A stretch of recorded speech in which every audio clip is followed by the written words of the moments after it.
বালিশের এক কোণে সাদা খামের না লেখা নাম এঁকেছে তার গানে।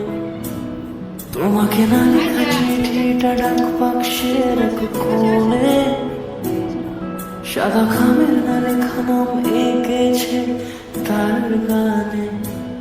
সেই চিঠি যত লেখা থাকে একা একা, সেই গানের না শোনা সুর আঁকা একা একা ছুঁয়ে যায় তো কখন এসে। যদি